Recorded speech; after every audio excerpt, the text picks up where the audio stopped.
Bem-vindo a mais um episódio do Novos Classic Show, nosso programa de notícias que a gente comenta o que acontece no Brasil e no mundo da forma mais imparcial que a gente consegue. Boa. Confere o episódio extra no site, hoje a gente vai falar sobre o Flávio Dino dando a decisão que obriga os cemitérios a botarem os preços antigos. Mas enfim, na Inglaterra, os agricultores estão muito putos, fazendo mega protestos aqui, estão com um trator em Londres, em frente ao parlamento e tal, porque tá tendo mudança no imposto de herança, né? Então, pela primeira vez desde a década de 80, enfim, meio que na primeira vez na história estão fazendo esse mega imposto sobre transferência de terra rural, né? Sim. Pô, e vai indo na onda de vários outros protestos que já estão acontecendo, já aconteceram na União Europeia e que geralmente vieram acompanhados de uma ascensão também de partidos de direita, né? Tem alguns Exato. exemplos para...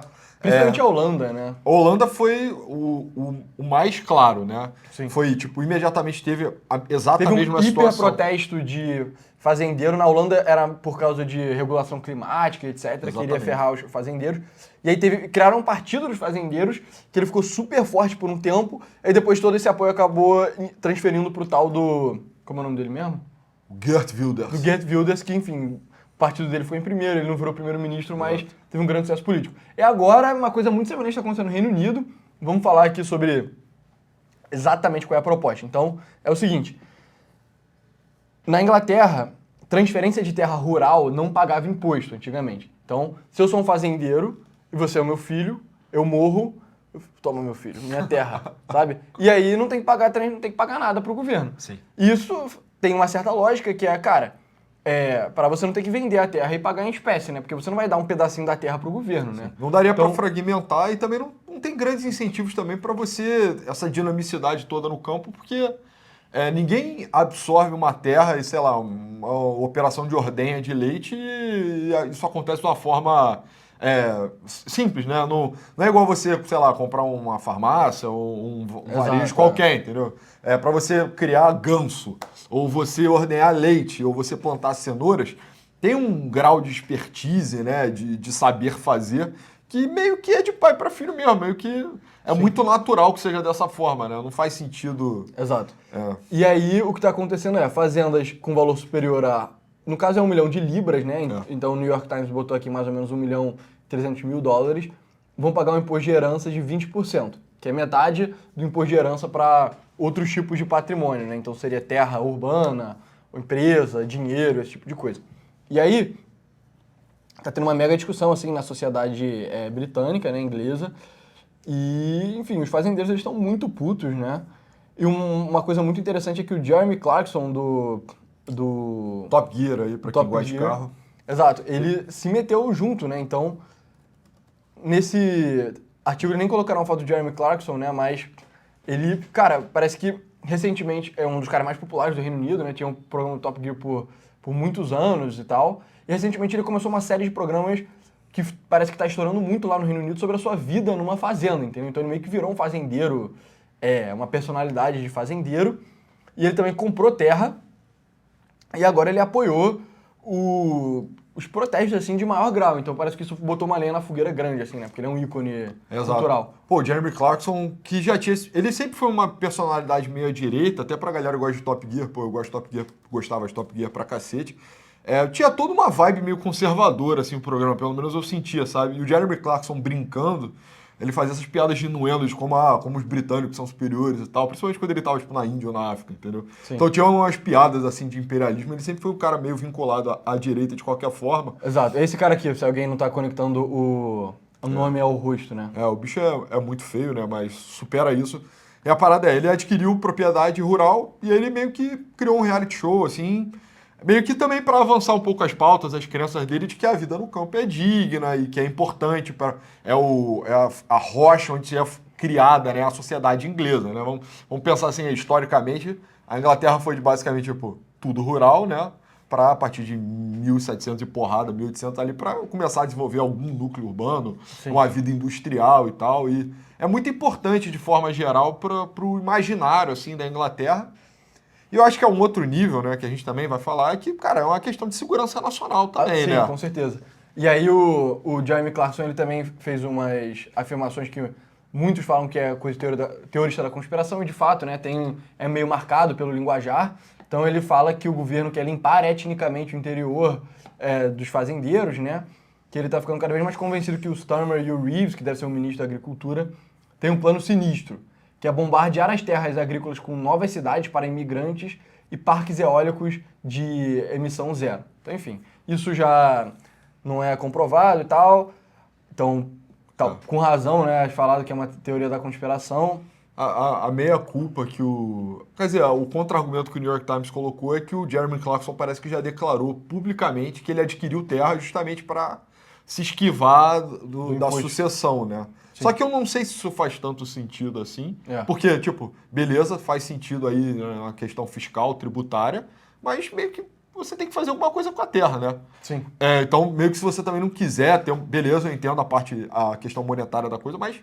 Porra, não dá pra você ter uma fazenda e não fazer nada com ela. Você vai imobilizar o ativo, né? Não faz muito sentido, de forma geral. Mas tudo bem. E aí, enfim, quais são os argumentos pró e os argumentos contra, né? Vamos começar com os argumentos a favor da herança, que é do imposto novo de herança. Que é, cara, todo mundo na Inglaterra paga imposto de herança, lá é 40%, então é muito mais alto que no Brasil, né? Exato. No Brasil pode ter... É discricionário, né? São os estados que cobram, vai de 2% a 8%. Quanto é aqui no Rio? Aqui no Rio, se eu não me engano, é 4%, cara. 4%. TBI. Enfim, e lá na Inglaterra 40%, então já tem imposto de herança muito alto. E muitos britânicos ficavam tipo, cara, é um absurdo os fazendeiros não pagarem isso, fazendeiros milionários, etc. Enfim. Cara, isso é surreal, né? Para pensar, 40% de taxa de transmissão, não dá nem vontade de acumular tipo, valor, assim, né? Por isso que o nego bota o dinheiro no paraíso fiscal, né? Exato, tipo, porra. E aí, além disso, o argumento mas isso só vai afetar os fazendeiros cuja propriedade vale mais de 1 milhão de libras, né? Então, só vai afetar os fazendeiros mais ricos, os fazendeiros mais humildes não vão ser afetados. E o outro grande argumento era que, cara, as contas públicas britânicas, elas estão muito ruins, assim. Então, não tá com grana para pagar o sistema de saúde, todos os outros serviços públicos de transporte, previdência, etc. Então, cara... sem dinheiro, assim, precisa de dinheiro e vamos começar a cobrar de quem não estava sendo cobrado, que eram os fazendeiros. Então, esses são os argumentos pró. Na minha opinião, todos os argumentos pró são muito ruins, tipo, deixando bem claro assim. Primeiro, vai cobrar só de fazendeiro rico.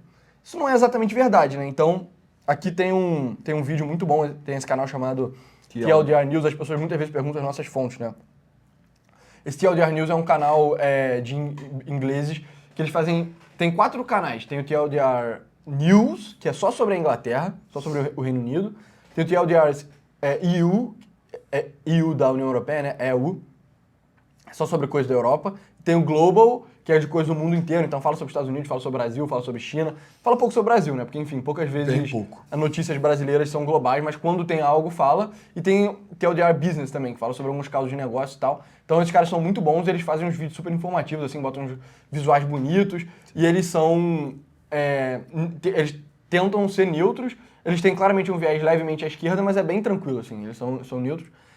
E no vídeo deles eles botam um gráfico, cara, do que aconteceu com... O preço da terra. O preço da terra na Inglaterra. Então, cara, basicamente, antigamente a terra na Inglaterra era baratinha aqui, então 1973 seria o equivalente a 500 libras por acre. Acre é tipo uma medida bem menor do que um hectare, mas o ponto aumentou muito, assim, né? Então, cara, se você comparar o valor da terra em 1973 com o valor da terra hoje...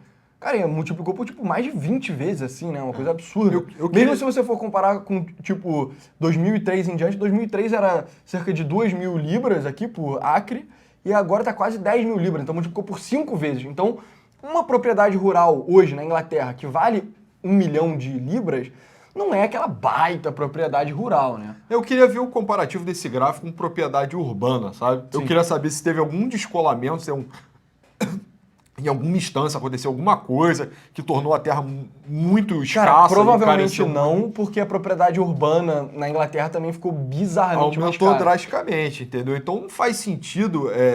Esse discurso de, quem tem uma propriedade de 1 milhão é ricaço e tal. É surreal, né? Basicamente também porque a gente sabe que o próprio setor agrícola, e a gente estava conversando isso antes, no Brasil, o agro é rentável, é meio que... É competitivo a nível global com tranquilidade. Então, mas um tipo específico de agro, né? Exato. Só um setor específico. Exato. Pequena propriedade de forma geral, mas a pequena propriedade de forma geral no Brasil é bem menos produtiva, né? Mas é mais dependendo associada. da cultura que você cresce também, né? Sim, tem coisas de maior ou menor valor agregado. Mas assim, tem propriedades muito grandes no Brasil que plantam, por exemplo, cenoura, entendeu? E, cara, chega a um preço bom na mesa, né? Eu acho, via de regra, tipo, uma das coisas que o Brasil podia se gabar comparativamente com outros países aqui, comida, tipo, crua barato. é barato. É Bem, barato, é é bem barato. barato, assim, de forma geral. Isso, hoje em dia nem tanto, mas enfim. Até pouco tempo atrás era.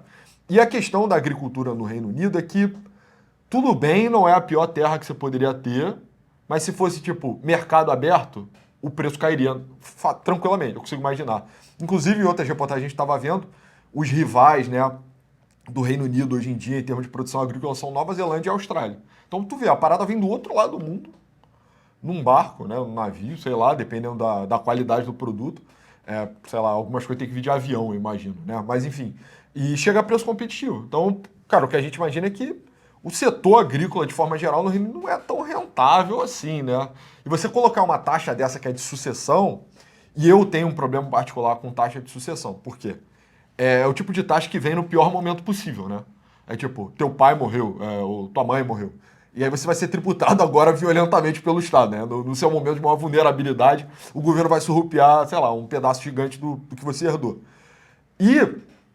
Mas tem um problema além disso, que se você não tiver preparado, você vai ter só que liquidar a parada. Sim.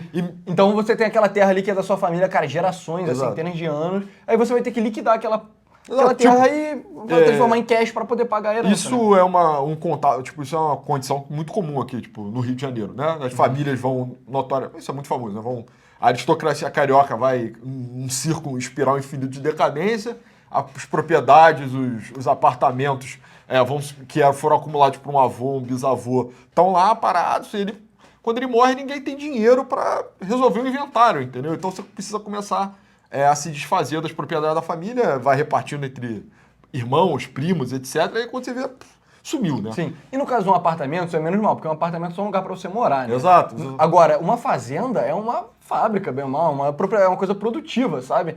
Então, você desarticulando esse tipo de coisa é péssimo para não só para a família, mas para a economia, assim, para o tecido social, sabe? Economistas mais alinhados assim ao Partido Trabalhador lá do Reino Unido estavam falando que um pouco de dinamismo para o campo inglês seria bom. Pô, mas isso é muito absurdo. Seria uma bela oportunidade de tornar a propriedade mais rentável no Então, Reino Unido. mas isso é um argumento muito insano, vindo dos economistas do Labour. Por quê? A única forma que você teria de tornar esse tipo de propriedade mais rentável seria se você acumulasse mais terra na mão de poucas pessoas e empresas para que elas pudessem investir em tipo mais trator, mais fertilizante, irrigação na medida que talvez seja necessário. Imagino que na Inglaterra a irrigação não é necessária porque lá notoriamente chove muito. Mas, cara, é sério que você é o Partido Trabalhista e você vai estar argumentando a favor de consolidação de propriedade rural, entendeu? Tipo, isso é um argumento insano. Cara, esse é o que eu pensei também, sabe? Porque, tipo, terra na Europa tem uma conotação muito diferente pra gente aqui, né? Na América do Sul. Pô, primeiro, terra no Brasil é uma parada basicamente infinita, assim, uma parada beyond human comprehension. As dimensões desse território. E, tipo, tá em constante expansão, então meio que não acabou a terra ainda. Exato. Você Tem a Amazônia inteira para desmatar. Não, mas você pode chegar na fronteira agrícola hoje, fraudar um documento e se auto-intitular dono da terra no Maranhão, no Tocantins. Não tô dando ideia para ninguém, mas isso acontece todos os dias. Mas isso acontece todos os dias, entendeu? No Brasil, em larga escala. Porque é infinito. O Brasil é basicamente infinito, assim, em termos de propriedade. Na Inglaterra, a terra deve ter acabado por volta de 1300, 1400, talvez até antes, assim, eu diria que logo antes da era das grandes navegações, a terra provavelmente já estaria acabando, né? A terra de qualidade já teria acabado, basicamente. Ou seja, tem uma sucessão direta entre terra e prestígio, poder, notoriedade. Então, o campo, em países europeus, de forma geral, é muitíssimo tradicional. É decadente, mas é muitíssimo tradicional. Então, cara, óbvio, na dimensão material das coisas só terra, entendeu? Tipo, turf, que ainda é aquela terra lá no Reino Unido, que é meio uns gramados grandes, assim, meio bosta, sabe, com bicho solto. Só que é uma dimensão política poderosíssima. Então, meio que o campo, assim, né, em muitos aspectos, tornou, tipo, o último reduto da aristocracia, né, no Reino Unido. E a aristocracia, porra, é o âmbito do poder que está sendo destruído, desmantelado desde a Primeira Guerra Mundial, que é uma coisa assim, Antes, né? No Reino Unido ainda antes, Muito na verdade.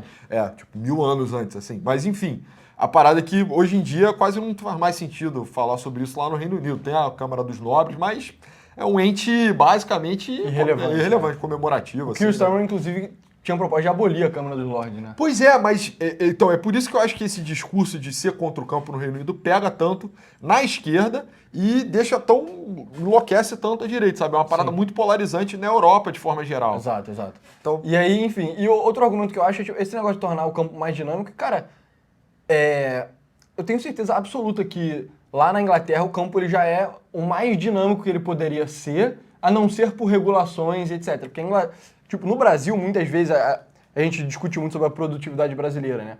A produtividade brasileira é pior do que ela deveria ser porque não tem capital investido, entendeu? Porque você teria que construir mais fábricas, comprar mais máquinas, esse tipo de coisa.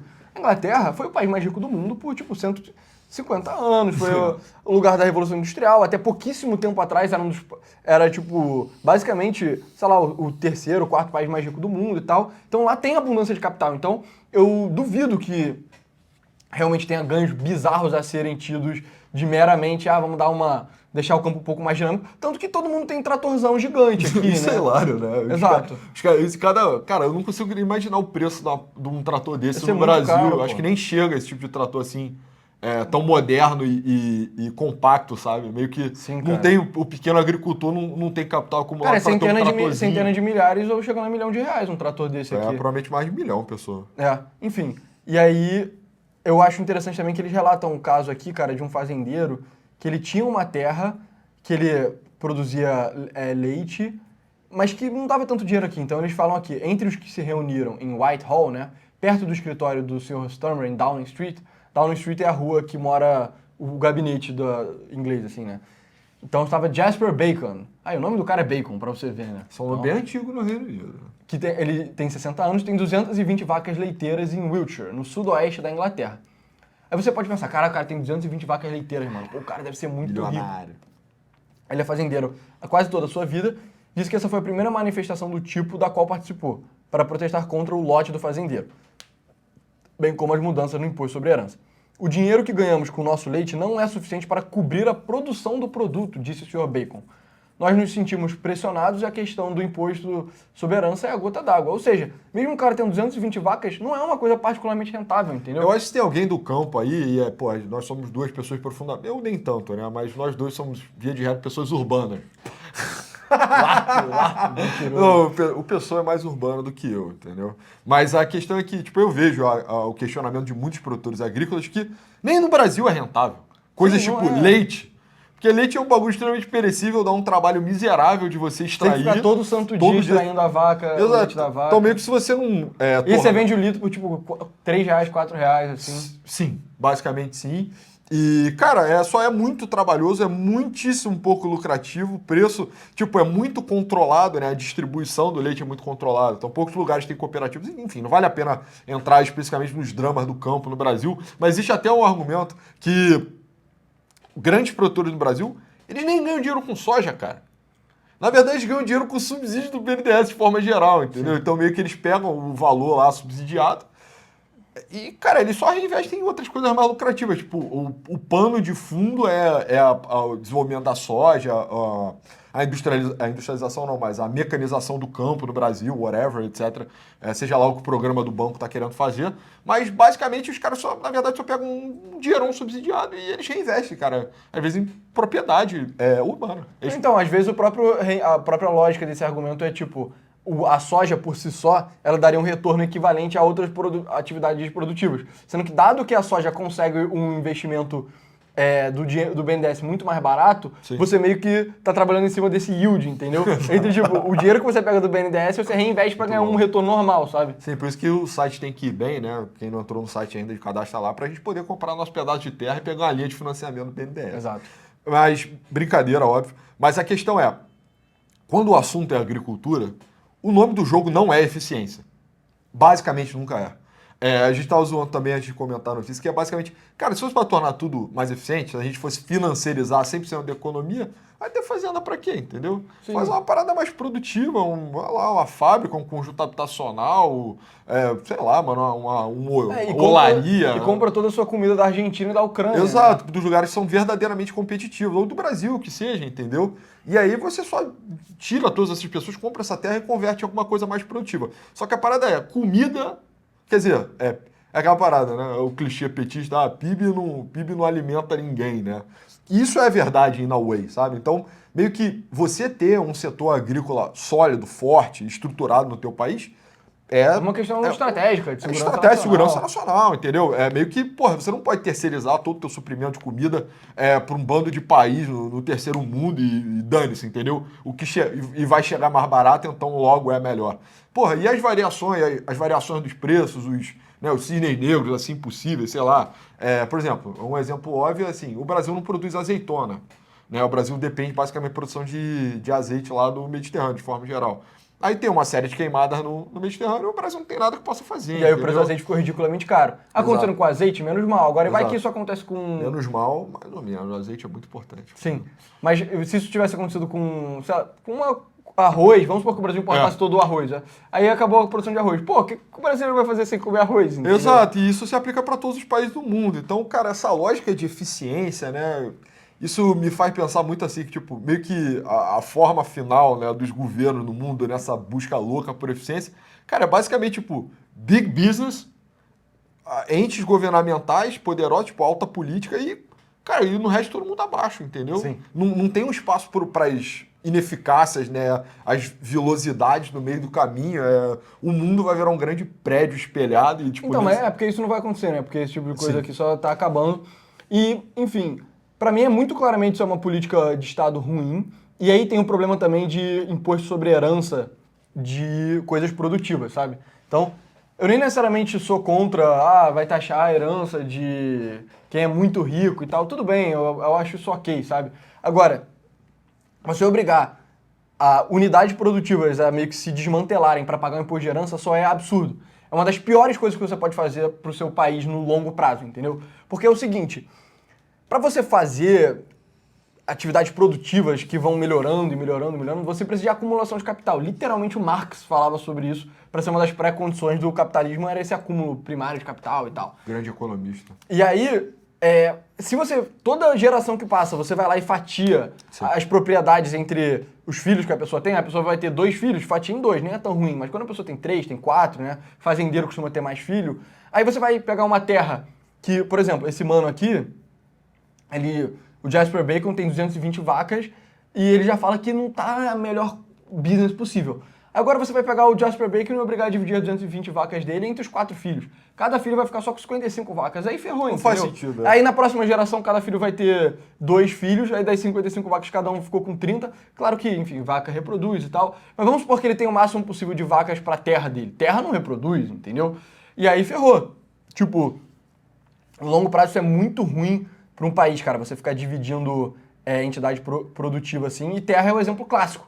Só para dar um exemplo, famosamente ao longo da história da humanidade, quando você tinha um país que conquistava um povo, conquistava outro povo, às vezes uma das medidas mais punitivas que eles faziam era justamente obrigar leis sucessórias que eram para ir desmantelando a propriedade do povo conquistado ao longo do tempo. Então a própria Inglaterra, que os ingleses, né, fizeram isso com os irlandeses quando eles conquistaram lá em algum momento, que as leis sucessórias europeias tradicionais é que você dá tudo que você tem pro seu filho mais velho e seus outros filhos meio que, enfim, tentam a sorte deles aí e tal. Entram na igreja ou entram no navio para América. Ou então eles servem o seu filho mais velho, né? Enfim. E isso é ruim pros filhos mais novos, né? Mas pros filhos mais velhos é bom e pra família ao longo do tempo é bom também, porque você meio que vai... Cada geração vai construindo em cima da geração anterior e... Passado o tempo suficiente, você tem uma pessoa que controla um ente econômico grande o suficiente para conseguir ter uma influência política, conseguir reinvestir, etc. Enfim, isso é bom para um país no longo prazo. E na Irlanda, eles obrigaram os irlandeses a, tipo, não, você tem que dar a mesma quantidade de terra para todos os seus filhos. Aí o irlandês que tinha 5 filhos, fatiava a terra em 5. Aí cada um dos 5 filhos tinha 5 filhos. Depois de 2 gerações, aquela terra, que era uma terra grande assim, que o dono daquela terra teria alguma capacidade de peitar o domínio inglês, agora estava dividido entre 25 pessoas, nenhuma delas era capaz de reunir poderio suficiente para peitar o domínio. Enfim, isso é só para dar um exemplo histórico. Muita gente vai ficar, mas você está falando uma coisa antiga, hoje em dia não é mais assim. Cara, mas não é só ruim por motivos políticos, é ruim por motivos econômicos também, sabe? Você atrapalha as próprias supostas eficiências, né, que seriam ganhas com esse tipo de medida. Você atrapalha na medida que você obriga as pessoas a venderem terra para pagar imposto de herança e dividir terra, esse tipo de coisa. O problema é que a acumulação de terra e de capital ela só vai ser possível debaixo de uma personalidade jurídica, basicamente, Sim. né? Então, tipo, uma família nunca vai poder concentrar poder, mas na mesma medida que, cara, um ente abstrato internacional vai conseguir concentrar. Exato, que é a crítica que o nego tava fazendo, a BlackRock vai comprar tudo. Exato. E, eu sinto que o nego faz muito espantalho da BlackRock como sendo, caraca, os caras controlam o mundo, sei lá o quê. Não controlam, entendeu? Só que pra economia é ruim você ter tudo sendo propriedade de uma empresa meio impessoal, assim, sabe? Exato, mas é porque, tipo, nessa orientação para eficácia, muitas das coisas só, tipo, deixam de funcionar, nem tudo. Isso é uma coisa muito que se perdeu, né? Nem tudo. As coisas que funcionam de forma extremamente eficiente, elas são frágeis também, ao mesmo tempo. É igual um relógio, né? Um relógio suíço. Enfim, não é nem o caso, mas digamos, um relógio fosse muito eficiente, mas quando ele cai no chão, ele quebra, entendeu? Exato. Enquanto que um relógio de sol é um negócio que dura milhares e milhares e milhares de anos, entendeu? Então esse tipo de concentração de poder na personalidade jurídica, impessoal, internacionalizada, Não, exato. liderança... E, por exemplo, o BlackRock, para usar o espantalho, né, que é o exemplo clássico, é uma empresa americana, entendeu? Então você seria o inglês e você estaria dando a sua terra para uma empresa americana. Sim. A Inglaterra e os Estados Unidos são aliados? São, mas, pô, é ruim para a Inglaterra, né, cara? Sim, mas exato, e no fim o motivo, né, de ainda existir campo, né, ainda existir produção agrícola no Reino Unido se perde.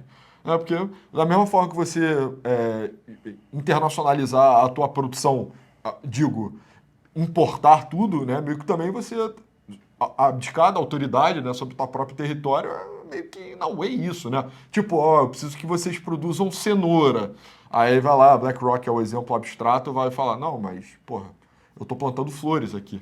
Flor tem um valor agregado muito maior, eu não vou plantar clássico do país que aconteceu isso é o Egito, né? Então o Egito, por milhares de anos, ao longo do Nilo, produzia trigo, só que recentemente, por causa da globalização, eles começaram a produzir cítrico, principalmente, e outras culturas assim de mais alto valor agregado. Aí eles produziam, sei lá, laranja lá no Nilo, que enfim, lá é uma terra boa até hoje, né? É incrível como isso acontece.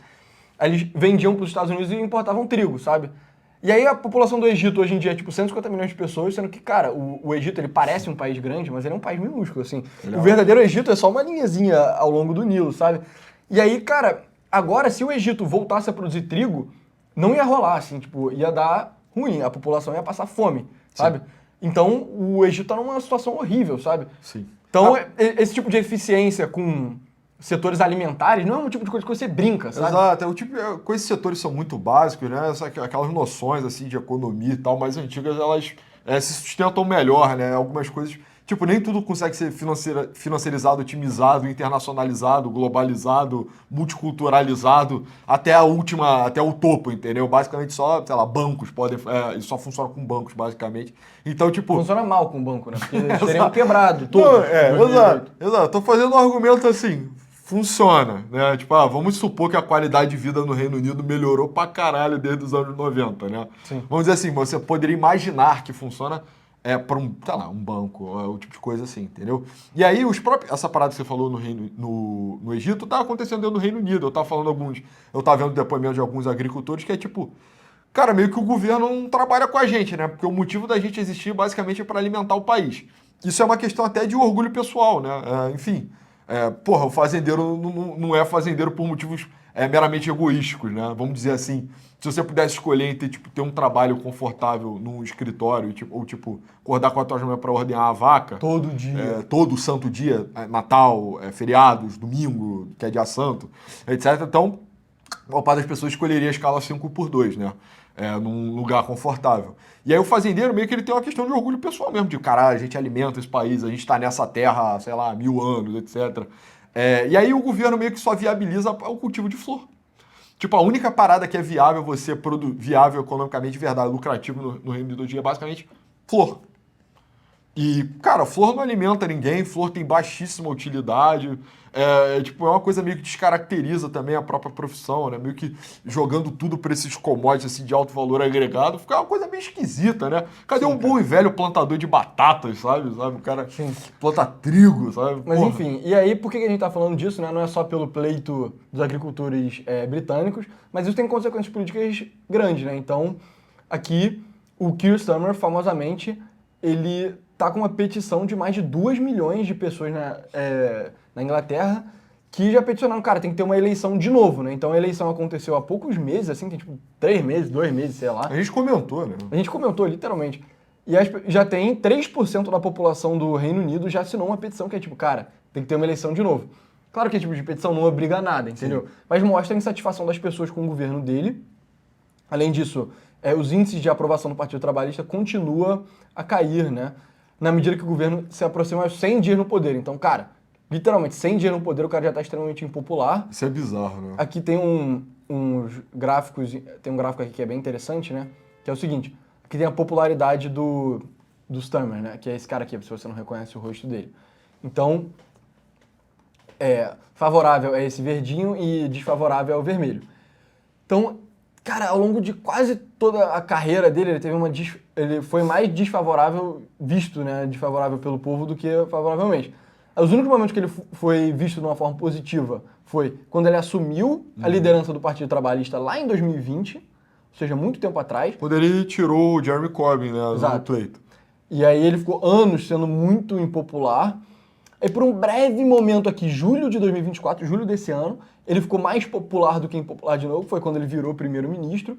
E agora ele já está o mais impopular que ele teve ao longo de toda a vida política dele. Então 52% dos britânicos veem ele de uma forma desfavorável, metade disso vem ele de uma forma favorável e ainda tem o resto que está indeciso, né? Então, aqui, o cara tá debaixo d'água, assim. Isso um cenário que muitos já previam que iria acontecer, porque enfim, aqui tem essa outra pesquisa bem interessante, né, que diz que, cara, a grande maioria dos ingleses, dos britânicos, já acreditam que o país está indo no caminho errado, né? Cara, o que é, claro, tipo, a Inglaterra é um país muito interessante, né, porque como eles falam a língua franca também, que é a língua deles, né, inglês, tem muito conteúdo sobre a Inglaterra na internet. Então você consegue ver os ingleses mais jovens, de esquerda, de direita, todo tipo de viés, cara, estão desesperados, mano. O país deles tá indo pro buraco, assim, em velocidade da luz, sabe? Sim, tá uma situação, cara, talvez esteja mais desesperador do que o Brasil, sem sacanagem. Com certeza, sim, cara. A Inglaterra, óbvio que é muito mais rica do que o Brasil, sabe? Só que, mano, eles estão piorando num nível rápido, assim, cara. Sim, cara, tipo, o descolamento, mas eu acho que a sensação é que desde 2008 nada nunca mais deu certo, sabe? Exato. Mas eu queria ver essa pesquisa no Brasil. Eu queria muito, pessoal da Atlas, Intel aí, sei lá... o Datafolha, né? Datafolha, que seja, o IBGE, whatever, mano. Eu só queria saber isso. Quantas pessoas acham que o Brasil está indo na direção correta hoje, em 2024, sabe? Exato. Mas, enfim, o motivo, e aqui também tem a favorabilidade do Partido Trabalhista, né? O Labour Favorability Swing é quanto mudou nos primeiros 100 dias. Então, você vê, ao longo de todas as pessoas, piorou 13%, dentro de homem piorou 15%, mulheres piorou 12%. Basicamente, entre todo mundo, o Partido Labour, cara, tá muito mais favorável. Até entre os próprios eleitores do Labour, né? Você consegue ver aqui, caiu 10 pontos percentuais. Ou seja, os caras estão horríveis. Infelizmente, pro povo inglês, eles vão continuar no poder por 5 anos, então a eleição agora foi 2024. A não ser que tenha um voto de desconfiança que é improvável. Inclusive, o voto de desconfiança pode ser só com relação ao líder, né? Eles podem só querer trocar o líder e manter o partido, enfim. Eles vão continuar até 2029 e, cara, os ingleses estão ferrados, né? Porque o que está estrangulando a economia deles não é... nossa, a gente não arrecada imposto o suficiente. Não, é que o setor público está muito grande, a burocracia está muito grande, nada consegue ser construído, sabe? Sim, cara. Nenhuma atividade econômica consegue ser desenvolvida, entendeu? Tem uma quantidade absurda de imigrantes de países culturalmente incompatíveis chegando no Reino Unido, aumentando o crime e tal, sabe? Então, cara, a situação dos nossos amigos britânicos aí tá triste. Se alguém, por acaso, for um brasileiro que visitou ou por algum motivo mora no Reino Unido e tá assistindo o vídeo, comenta aí como tá a percepção entre... Sensação nas ruas. A sensação nas ruas, porque pelo que a gente vê na internet, cara, é unânime entre pessoas de esquerda, de centro e de direita que tá muito ruim. Eu acho engraçado que quando você vê as pessoas de esquerda comentando, é mais um desespero, que é tipo, cara, só tá ferrado e tipo, nada vai dar certo e tal. Os caras de centro também são mais assim, e os caras de direita, eles ainda têm uma visão assim de tipo, coisas que podem mudar. Mas cada vez mais eu vejo as pessoas de direita na Inglaterra ficando mais radicais, cara. Porque a situação tá muito ruim, entendeu? Sim. Então, a galera que alguns anos atrás se autoproclamava com orgulho, sou um liberal inglês, já não tá mais falando com tanto orgulho da parte do liberalismo. Eles já estão vendo, tipo, cara, talvez a gente precise de uma mudança enérgica, assim, pra revitalizar a Inglaterra, que, enfim, a Inglaterra tem tudo pra dar certo, né? Tipo, pelo amor de Deus, há 100 anos atrás eles eram o maior império da história da humanidade, sabe? Era o país mais rico do mundo, eles criaram a Revolução Industrial, sabe? Tipo, eles ainda são o mesmo povo, no mesmo lugar e tal, sabe? Não tem pra que tá tão ruim assim, mas tá. Cara, é bizarro, né? Porque em 2008 a União Europeia, de forma geral, tomou uma trajetória diferente dos Estados Unidos pela primeira vez. E aí agora... De crescimento de riqueza. Exato. E aí agora, politicamente, tomaram também caminhos drasticamente diferentes, né? Tipo, os Estados Unidos agora vai caminhar para uma nova possibilidade, um novo arranjo, digamos assim. E, cara, o Reino Unido deu double down, assim, não, a gente vai continuar fazendo as coisas de uma forma bem europeia, sabe? Então, mas foi um double down que não foi muito confiante também, Sim. né? Porque vale a pena falar que o Labour, ele tá com uma vantagem gigante no parlamento, é tipo 2/3 dos assentos, só que eles só ganharam 1/3 dos votos.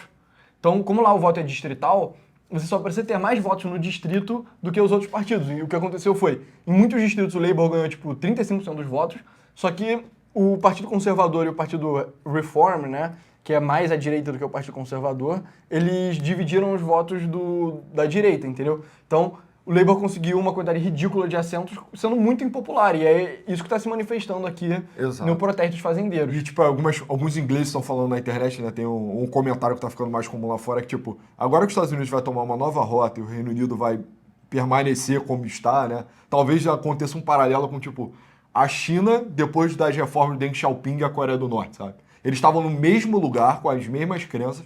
A China deu um estalo, mudou completamente de água pro vinho. E hoje eles olham para a Coreia do Norte, que é tipo um satélite na esfera, e falam: cara, a gente era muito maluco mesmo, né? A gente tinha a menor noção do que a gente estava fazendo. E meio que eu acho que essa é a sensação de forma geral no Reino Unido. Eu acho que a principal dificuldade para superação é qual caminho tomar, né? Então a gente também já narrou lá a liderança do Partido Conservador Nova, é a senhorita senhorita Badenoch, que é filha de imigrantes, etc., e aponta para uma solução mais moderada e mais voltada para valores. Assim, ela não tem necessariamente uma visão de país, eu acho, muito clara, né? Ela é tipo, como chama? Cultural Crusader, né?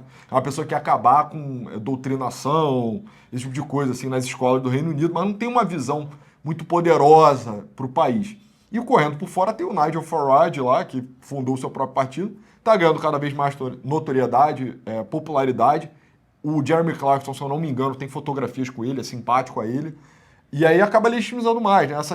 Onde aconteceu na União Europeia essas manifestações de agricultor, meio que sinalizou, apontou para, cara, uma guinada à direita de forma geral, sabe? Com pouquíssimas exceções e também com variação de intensidade, né? Quando a gente está vendo as reportagens sobre o assunto, já teve na Grécia, na Espanha, etc. Isso é um tema recorrente. Na França, os caras jogaram um bando de estrume na frente do parlamento francês lá, que foi uma coisa muito engraçada. No Reino Unido, isso está acontecendo ao mesmo tempo que a popularidade do Keir Starmer está, tipo, colapsando totalmente. Assim, nunca foi tão impopular. E eu acho que muitos dos pontos que a direita dissidente no Reino Unido estava fazendo estão chegando cada vez mais para, tipo, pessoas normais, sabe? E aí a questão é, como é que o Keir Starmer, né, com poderes, praticamente infinitos lá dentro, politicamente eu digo, né, tá o parlamento super controlado por ele, pelo partido dele, mas extremamente popular, qual vai ser a solução para essa crise? Né? O parlamentarismo, ele tem mecanismos que são mais voláteis, né, permitem que isso aconteça, mas ele parece bem determinado, sabe? Essa decisão para atacar o campo no Reino Unido, pareceu um movimento bem ousado, sabe? Eu achei muito corajoso na posição que ele tá, ele fazer isso, sabe? É porque, de certa forma, ele é impopular, mas ele é poderoso, né? Não tem nada que vai tirar ele, assim, né? Exato, mas de qualquer forma, cara, a popularidade dele tá tancando, assim, né? Tancando, eu não quis dizer... tanking, na real, né? Tancando em português, infelizmente, virou outra coisa. Mas a parada é que esse abaixo-assinado do Keir Starmer parece, abaixo-assinado, foda-se. É igual aquelas votações online do Senado, sabe? Consulta online do Senado. Cara, mais ou menos, entendeu? Porque esse é o abaixo-assinado votado mais velozmente na história do Reino Unido. O último tinha sido do George Floyd, que é até irônico, né? Então, Sim, o que são é paradas hilário, né? Que é o George Floyd, que é um americano, foi morto nos Estados Unidos, não tem nada a ver com a Inglaterra. E parece que teve uma petição que votou, tipo, vidas negras importam. E muita gente Exato. votou. Então, E aí tinha sido... Boa, muito bom. E aí a parada é que isso tinha sido o abaixo-assinado mais votado da história. E pra galera que acompanha mais a Anglosfera, lembra que, cara, essa comoção do George Floyd foi um negócio impressionante, assim, né? Foi um negócio, cara, surreal, assim. até Parecia... no Brasil, né? Chegou uma galera botando quadradinho preto no Instagram. Exato. E aí a parada é que, cara, isso tá num ritmo, me assusta um pouco até, entendeu? Porque o George Floyd claramente deixou uma marca no imaginário político de toda a Anglosfera. Então eu imagino que isso também vai deixar, sabe? Então, Sim. Vamos ver. O Reino Unido tá bem empolgante, assim, bem emocionante. Sim, e o Reino Unido é os, tipo, mini Estados Unidos, né? Então é o segundo país mais importante do mundo, por incrível que pareça, assim. As pessoas vão falar China. Economicamente é a China, mas culturalmente ainda é o Reino Unido. Então vale a pena ficar de olho. E também aproveita que tem muito conteúdo maravilhoso, assim, de ingleses produzindo sobre o próprio país, né? Capital do Reino Unido, né? Pyongyang. Opa, brincadeira, desculpe. Enfim, então acompanha lá. Esse foi o Novos Clássicos Show de hoje. Muito obrigado por assistir até aqui. Como a gente já falou no começo, entra no site para assistir o episódio extra, que a gente fala da concessão hoje. do cemitério de São Paulo e o Flávio Dino... Caneta pesada do Flávio Dino. Pesadíssima, do ministro comunista do Brasil. E segue a gente no Twitter, meu é @pessoa_A99. Meu é @Novos Clássicos, eu roubei o arroba do Pessoa. Segue a gente no Instagram também, Novos Clássicos _OFC e Novos Clássicos no YouTube também para ver vídeos educativos. Boa. Muito obrigado.